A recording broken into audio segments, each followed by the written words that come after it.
tal, amigos? ¿Cómo están? Bienvenidos a Perfiles, la sección de Habemus Litere. Hoy tenemos el grato placer de contar con la presencia del doctor Oreste Gerson Roca Mendoza. Él es abogado y docente en la Universidad Nacional Mayor de San Marcos, su alma mater. Tiene un doctorado por dicha universidad y también una maestría en Derecho Civil por la Pontificia Universidad Católica del Perú. Asimismo, tiene en su haber 5 diplomados en Negocio Jurídico y Contratos, en Responsabilidad Civil, Contrataciones Públicas, Derecho Administrativo y Proceso Contencioso Administrativo. Así también cuenta con un diplomado en Gestión Pública, es autor de Responsabilidad Civil del Estado, publicado en el 2019, en eficacia de los actos de deudor por fraude a los acreedores, Diccionario Civil en coautoría, publicado por Gaceta Jurídica en el 2013. Ha participado también en obras colectivas como Estado y Religión, comentarios al texto único ordenado de la Ley 27444, estudios críticos sobre el Código Civil, análisis crítico y actual de sus bases dogmáticas y de su aplicación práctica, publicado en Gaceta Jurídica en el 2014.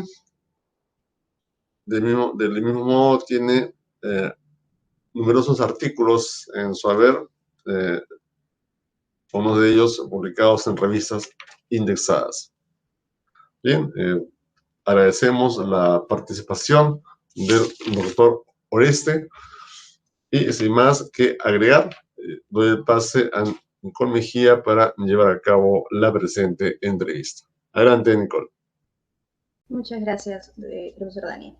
Bueno, soy Nicole Alexandra, conductora del espacio Perfiles, y me es grato saludar el día de hoy al magíster Oreste Gerson Roca Mendoza. Ante todo, muchas gracias por conceder esta entrevista a Habemus Litere. Y quisiéramos empezar esa entrevista, pues, preguntándole cómo surgió ese interés por la carrera profesional de Derecho y cómo se ha sentido enseñando cursos como Derecho de los Contratos y qué tanta repercusión tiene, pues, este tema de los contratos en la sociedad, en la vida cotidiana. Gracias, Nicole, gracias, Daniel, también por la invitación. Espero, digamos, poder compartir gratos momentos en este periodo de reunión que tengamos ahora. Como toda persona que, digamos, opta por una carrera, tiene dos opciones. Uno, o te van en camino, o es que lo tienes desde niño. En mi caso fue desde niño, por cuestiones netamente de una percepción quizás ilusoria o no tan seria a esa edad, pues yo te hablo de 8 o 7 años, en las cuales veíamos que, pues, en las series de televisión o en las novelas, digamos que el abogado era una persona que no estaba, abstraída o controlada por las emociones o generaba más problemas, ¿no? Se trataba de solucionarlo de una manera más pausada y un poco más seria. Como que eso me impactó, dijo, ¿sabe qué? Más allá que sea un buen abogado o no buen abogado, pues la idea es que ese tipo de reacción frente a los problemas que tener. Y lo segundo es, pues, que veía, pues, que al menos mi familia siempre estaba moviendo en informalidad, ¿no? Como la mayoría, digamos, de población que tenemos en el Perú. Y la idea, pues, de sanearlo, de mejorarlo, pues, daba el pie de que todo eso se lograba siendo abogado. Así que por eso opté por esta carrera. En materia de contratos, pues,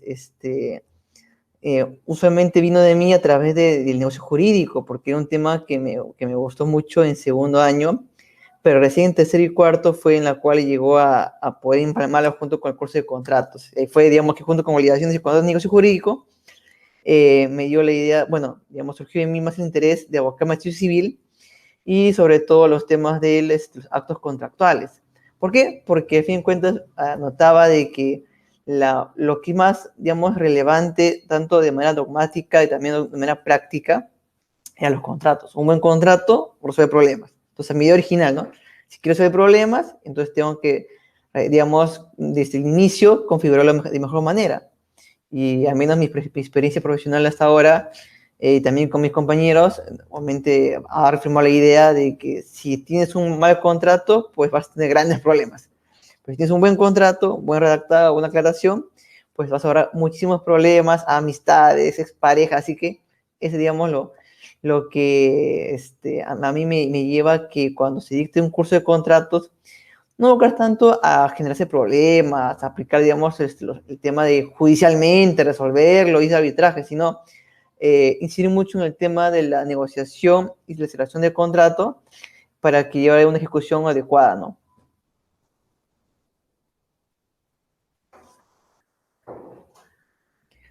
Perfecto, profesor. Me parece muy interesante su perspectiva de cómo nació esa idea del derecho a los contratos y su preferencia por esto.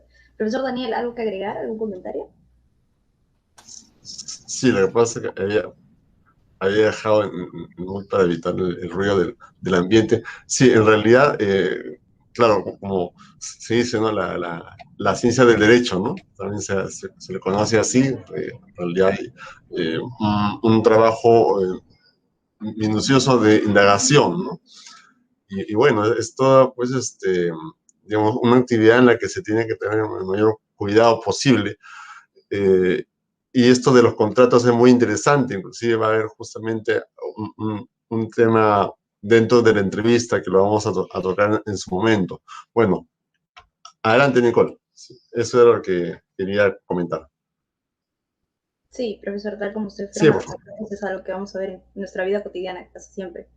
Y bueno, en primer lugar, y ya empezamos con nuestra primera pregunta de fondo, nos gustaría que nos precise, Magister Oreste, de qué se ocupa la rama del derecho civil y cuál es la relación que existe entre el Código Civil y la Constitución Política del Perú. Gracias, Nicole. Bueno, aquí, digamos, tiene diferentes perspectivas, pero al menos te daré la que yo considero la que es más acercada a la realidad. Mi derecho civil, digamos, históricamente surgía simplemente como un derecho de los ciudadanos, lo que implicaba de que tuvieran un tipo de paridad, de igualdad de derechos y deberes, y por tanto, en sus relaciones jurídicas más importantes, eh, puedan tener un régimen jurídico que los apoye y los ayude. Véase desde que nacen, eh, digamos, las personas, cuando, digamos, celebran tipo de actos en general, sea patrimonio patrimoniales, el negocio jurídico, luego ves que crecen, luego se casan, se divorcian, su familia, luego, digamos, tienen bienes que registrar, registros públicos, generan daños, responsabilidad civil, luego, digamos, tienen un tema de celebrar contratos y generan obligaciones, de hecho contractual, hecho obligaciones, y al final te mueres, como todo en la vida, hecho sucesiones. Y si por ahí tienes, digamos, gente, digamos, que viajas al extranjero, pues de hecho intentar privado. Entonces, todo eso englobaba el derecho civil. Partiendo, digamos, de que una persona, tanto tú como yo, somos particulares que hacemos bien, digamos, en cotidianidad. Lo que se junta con el tema de los actos de una actividad mercantil constante, lo que se llama derecho comercial, y que ambos juntos es el derecho privado. Bueno, ese, digamos, como originalmente se ideó y se ha formado medianamente hasta la fecha. Sin embargo, vemos que lo que te comento, hay una cuestión política, hay una vía, digamos, diferenciación de ciudadanos, de clases y de régimen económicos.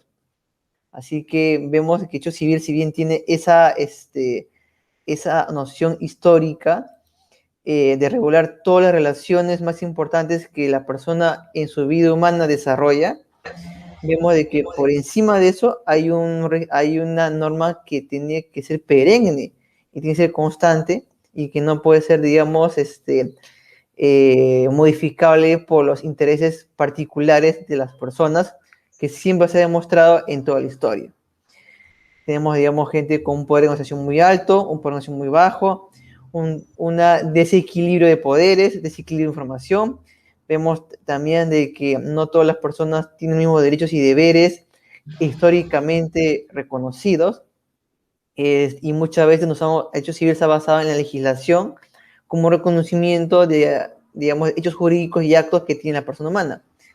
Sin embargo, la constitución política, que, digamos, son normas jurídicas que se nació en hecho civil, pero que al ser tan importantes por sí del ser humano, se convirtieron en un cuerpo diferente.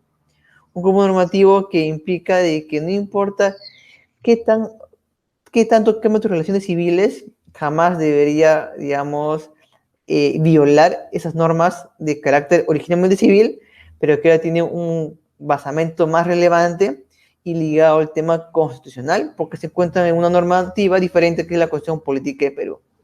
Entonces, ahora vemos que no solamente hay una eficacia, y ahí justo nació el tema de la eficacia vertical, derechos fundamentales. De hecho, las personas, o digamos, todas las relaciones que tiene el privado, tienen que estar, digamos, en respeto hacia la constitución política. Y eso implica también de que sea que el Estado también lo tenga que respetar.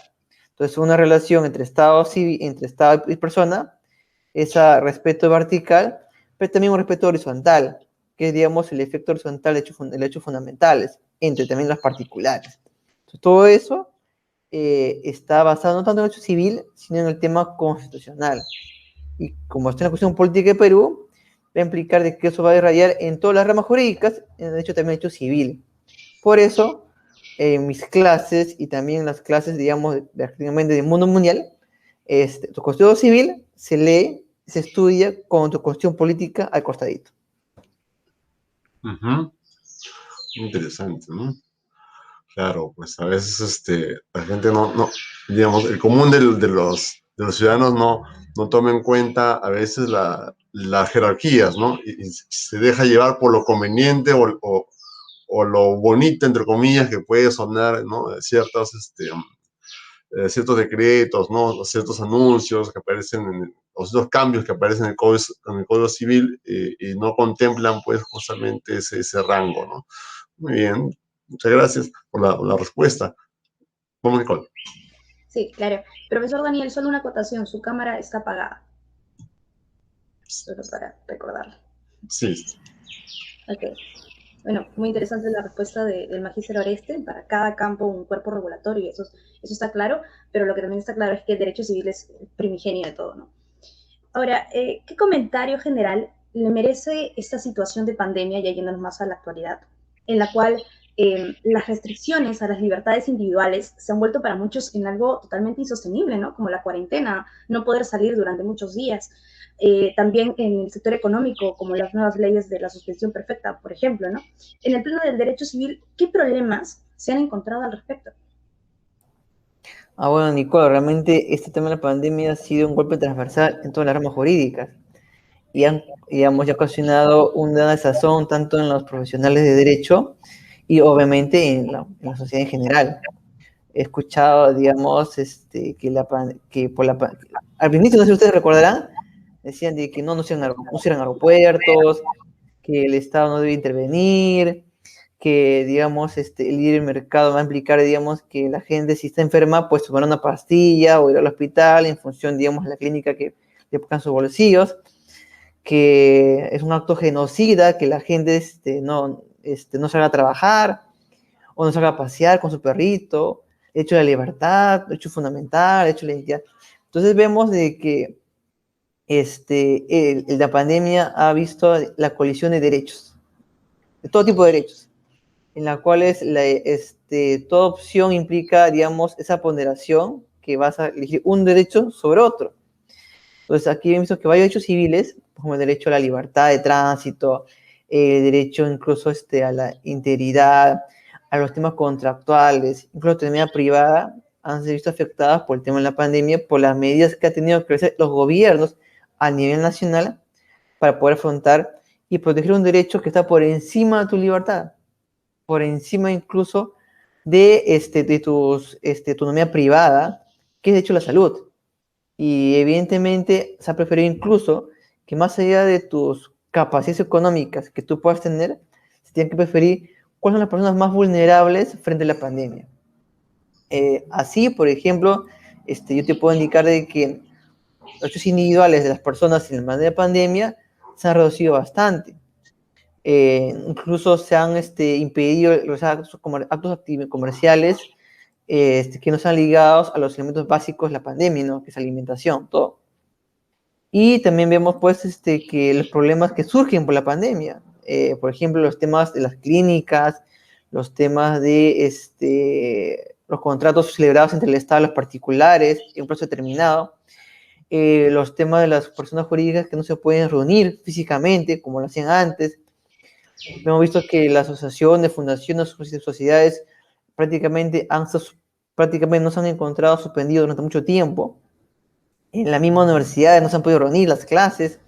Entonces vemos que todo eso es un impacto muy grande a nivel transversal. En materia civil, digamos, te pongo, digamos, dos ejemplos, ¿no? Por ejemplo, en los temas de COVID-19 hemos visto que hemos tenido que tener restricciones y un especial tratamiento en materia civil cuando se refiere a personas adultos mayores, cuando son también víctimas digamos, de extranjeros. Vemos también el tema de pueblos indígenas, el tema de los adolescentes, las personas con discapacidad, niños y adolescentes, las mujeres. Por tanto, y han encontrado medidas de uno y un de otro lado. Por ejemplo, la gente se quejaba, oye, por ese caso, ¿por qué es una persona de 65 va a ser vacunada antes que yo? Si yo tengo plata, ¿por qué no me vacuno? Porque lo que importa es que la gente viva y más, pero obviamente hay algo que está detrás, ¿no? Si yo apunto mi autonomía privada clásica, oye, si yo puedo pagarlo, entonces yo me sano, pero una vacuna para ti es una vacuna menos para ellos. Entonces, y además, la idea no es que salven la gente que tenga plata, sino que la gente se salve la que esté en mayor vulnerabilidad de enfermarse. O sea, la mayor edad, la persona con vulnerabilidad. Entonces, eso implica de que, oye, más está por encima esa política pública, ese hecho de salud, como sociedad en colectivo, que tus intereses individuales. Porque basados en el principio de solidaridad, por encima del principio individual, en la cual eso obviamente impacta en tus relaciones civiles. Porque vamos a ir por encima de tu autonomía privada y tus relaciones contractuales. Un ejemplo chiquito es el tema, por ejemplo, salió un decreto legislativo, una decreto de urgencia, en la cual modificaba las relaciones contractuales que había entre el Estado y el particular. Por ejemplo, el Estado tenía programado tener, digamos, camas UCI en 2 años, implementación de hospitales y oxígeno en 6 meses. Entonces, el particular había comprado pues, parte de sus materiales para cumplir en 6 meses o en 2 meses, según el contrato. Un decreto de urgencia. Que todos los bienes que han sido objeto de celebración de contrato por parte del Estado, aunque diga que te van en 6 meses, aunque aún no tiene obligación de entregarlo, aunque con su ejecución contractual se refiere a darte un hospital y no darte equipo médico, por ese decreto de urgencia, todo va a ser con el Estado ahorita, compadre, ahorita. No lo tienes, nada más yo voy y me lo traigo. Porque no estoy en contrato, compadre, estamos en emergencia, COVID-19, a la salud por encima de tus contratos. Oye, pero ¿en cuánto dice este plazo de 6 meses? Compadre, esas son cosas que necesito porque la gente se muere ahorita. Y pum, salió justamente un decreto de urgencia, que es el 35/2020, que estableció medidas extraordinarias que, ¿qué autonomía privada? ¿Qué relaciones contractuales? Artículo 32 de Constitución Política. No, compadre. Salud por encima de tus contratos y por encima de tus intereses individuales. Entonces, es el impacto que ha tenido de que hecho civil basarse en un principio de solidaridad sobre un principio de individualidad que, irónicamente, curiosamente, nuestro Código 84 está basado.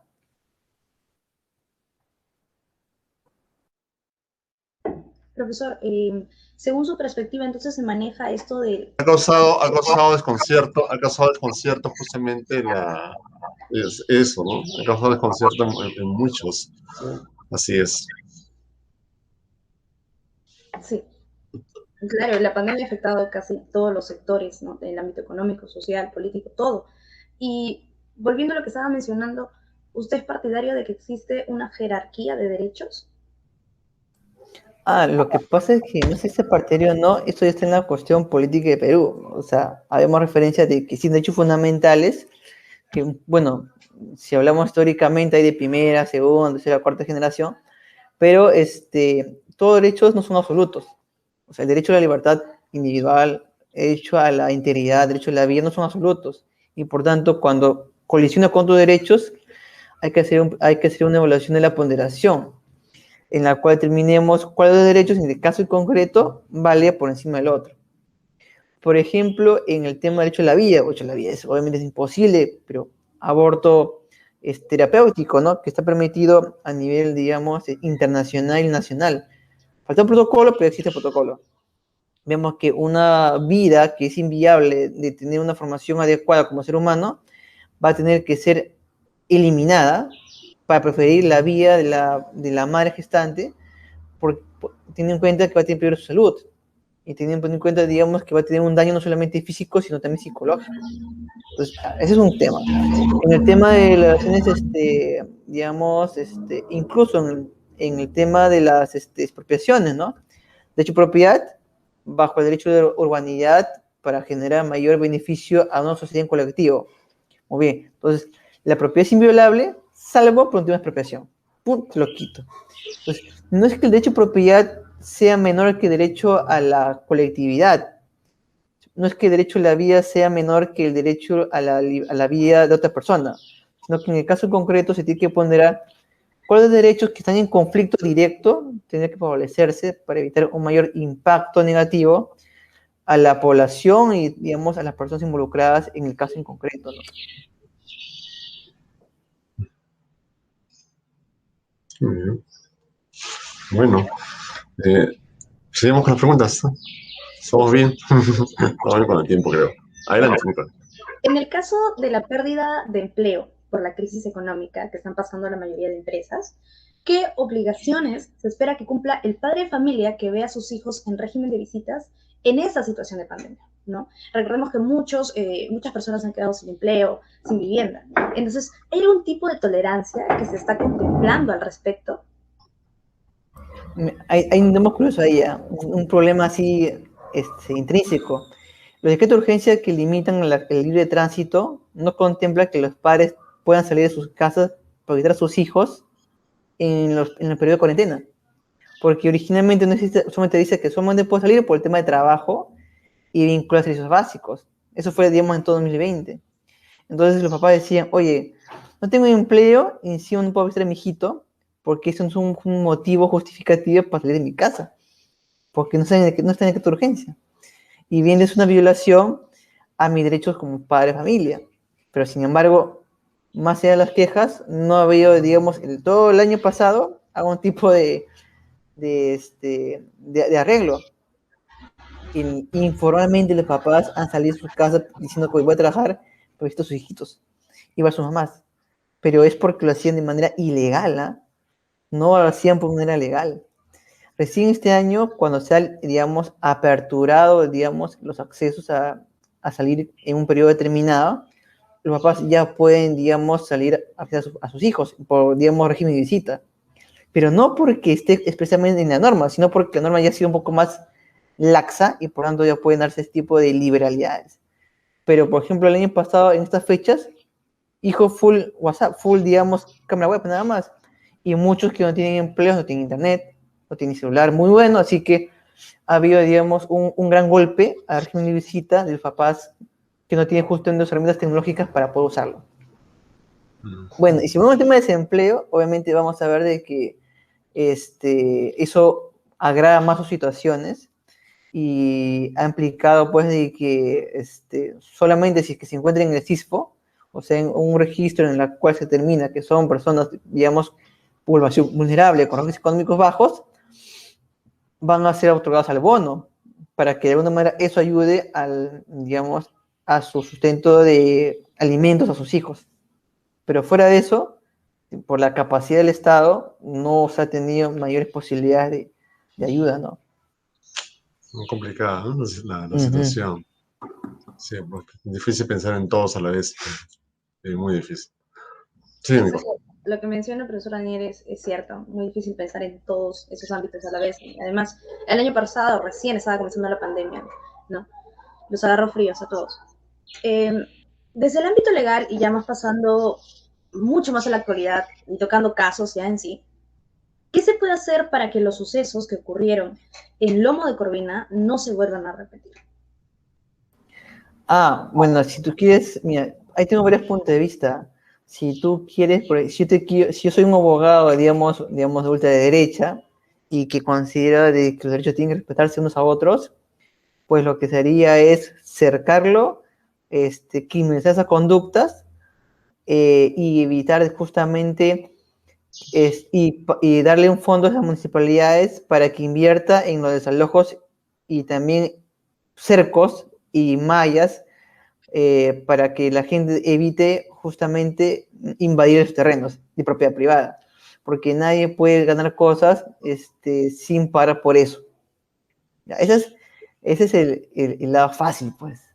Pero el lado difícil, oye, la familia que invade, si bien tú puedes decir de que sí, hay pues tráfico de terrenos, puedes decir que son gente que tiene casa, pero no quiere, digamos, arrimado aquí una casa nueva. Pero hay un tema de más, o sea, estas personas están haciendo eso porque no tienen acceso al crédito. Lo hacen porque no tienen un régimen, un empleo, digamos, formal o no, digamos, o no con las capacidades para poder juntar dinero y poder justamente conseguir una vivienda. Si le vemos desde el punto de vista, digamos, normativo y de como política pública de vivienda, siempre se ha beneficiado de que se construyan más viviendas, pero más viviendas bajo un público que tenga una capacidad económica de media baja hacia arriba. Pero no se ha pensado mucho en las personas que necesitan vivienda para vivir ahí. Entonces, lo que importa no tanto son las viviendas, sino las personas que van a vivir ahí. Entonces, se tienen que plantear, digamos, políticas por las cuales se permita una flexibilización del crédito, digamos, crédito de mi vivienda, pero a las personas que, digamos, no tienen, digamos, un régimen, un ingreso económico tan fijo como el resto, que por cierto no es tan barato, ¿eh? Por ejemplo, una profesora de colegio no puede recibir crédito en mi vivienda. Tiene profesión, es nombrada, pero no puede, porque te pide mínimo 3.500 hacia arriba de ingresos, lo cual evidentemente no es muy común en nuestra realidad, sobre todo cuando hemos aumentado el 40% de pobreza. Lo que yo sugeriría es tema de créditos, el tema de también planificación familiar, que está también vinculado al tema digamos, de enfoque de género, porque si una persona sabe desde muy chibolo cómo cuidarse, no, ha visto las noticias, ¿no? Un chibolo que tiene 19, tiene tu edad, 2 hijos, un hijo, oye, aguanta, pues, ahí no puede ser que no sabía, sino es un tema de interiorizar esa planificación familiar. Tengo que hacer trabajo y un lugar para recién tener hijos, y no al revés. Y lo tercero es tener en cuenta de que hay que avanzar en el saneamiento físico-legal. La expansión de las ciudades no puede ser de manera catastrófica, sino tiene que ser una rehabilitación para que esas zonas no se conviertan pues luego en zonas pues, de delincuencia y en zonas digamos en las cuales no haya agua, luz y desagüe. ¿Qué es lo que va a pasar? Ya no estamos como en la época del 70, en la cual tenemos un pampón y bueno, como la ciudad está en expansión, llegan los recursos. Aquí estamos queriendo subir hacia arriba, hacia lugares en los cuales son normativamente hablando zonas de riesgo no mitigable. O sea que ahí no es posible construir nada porque no se puede implementar nada. Y es lo único que queda. Entonces la idea es justamente tener todo eso que es capacho civil. Es un tema más que todo de política pública de vivienda, ¿no? Que mezcla administrativo, civil y también tema constitucional. Y eso obviamente va a partir de la cabeza de arriba, no tanto de la municipalidad, sino, digamos, de como gobierno central, qué tipo de política pública va a implementar en estos siguientes 5 años.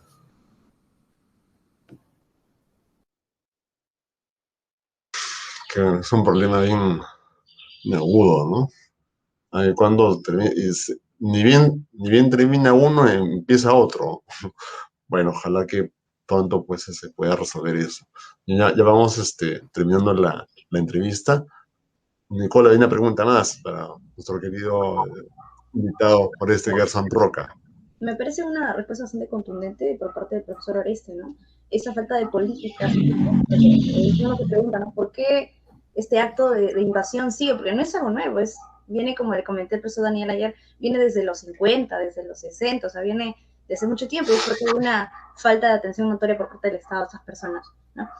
Y para culminar ya la entrevista, una última pregunta. Desde la misma perspectiva, y sin dar nombres propios, objetivamente hablando, ¿qué tan real es el riesgo que existe para los empleados cuando se dice que un gobierno va a revisar los contratos? efectuados con empresas extranjeras.